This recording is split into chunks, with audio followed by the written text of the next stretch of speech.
finale of Gold Diggers of Liberty City is next week. Oh, Daddy! The competition gets stiff on CNT. Tonight, in a time of unimaginable wealth and poverty, incredible drunkenness, and immigrants gone wild, the city of the future takes a look in the mirror of the past and says, "What the fuck are you looking at?" and then exposes itself in public. Yes, the remarkable story of Liberty City continues in A History of Liberty Part 2.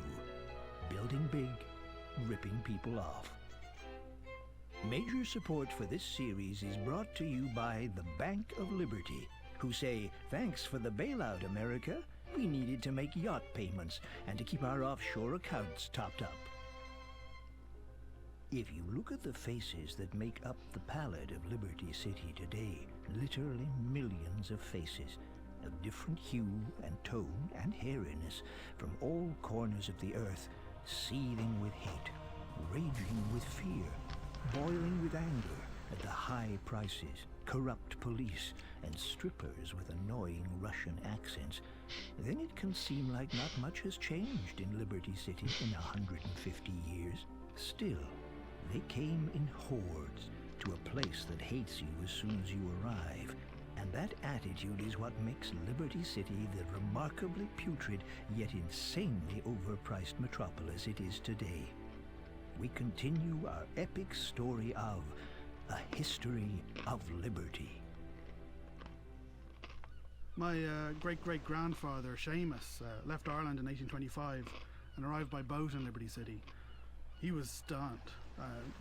He'd heard about this magical place with like gold coins and gay unicorns and a lot of rainbows and like policemen who didn't wear any trousers, but what he actually found was this sweatshop construction job.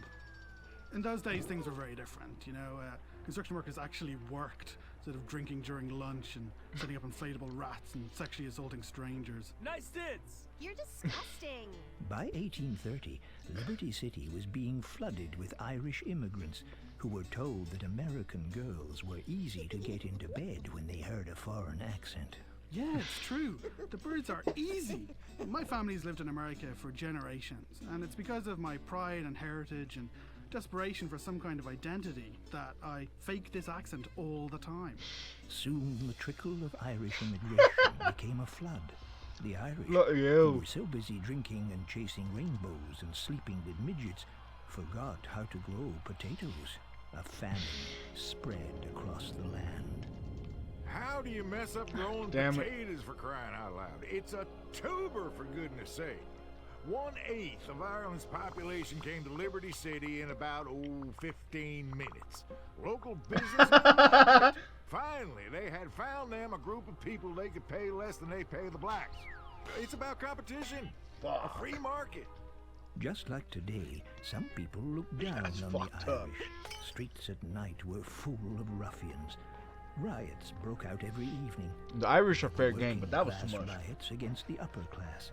Anti-Irish riots. Anti-black riots. Anti-English riots. Soccer riots. Pacifist riots. Girl-on-girl hot riots. Before the invention of television, most people had nothing more interesting to do of an evening than setting fire to their neighbors. At the same time, you begin to see this incredible migration from the south, migrating just like birds, shitting on everything and making too much noise. People from the south headed up to Liberty City because they'd heard now, hey, there's this place that's even more racist than where we live. And you can go there and hate people from all over the world, freely and openly, like a true American. The energy of the city would break over you like a fat woman climaxing. A sweaty, heaving mass that cannot be stopped. A disgusting, sticky, and smelly underbelly screaming in your ear, drowning your soul. And afterwards you feel terrible about yourself and promise never to drink again, hoping no one saw the disgusting trollop you left the bar with. You going out, baby? To satisfy the carnal desires of the population, the city's first newspapers appeared in the late 1830s. Residents instantly demanded less political coverage, preferring stories of moral degeneracy, crime, sex,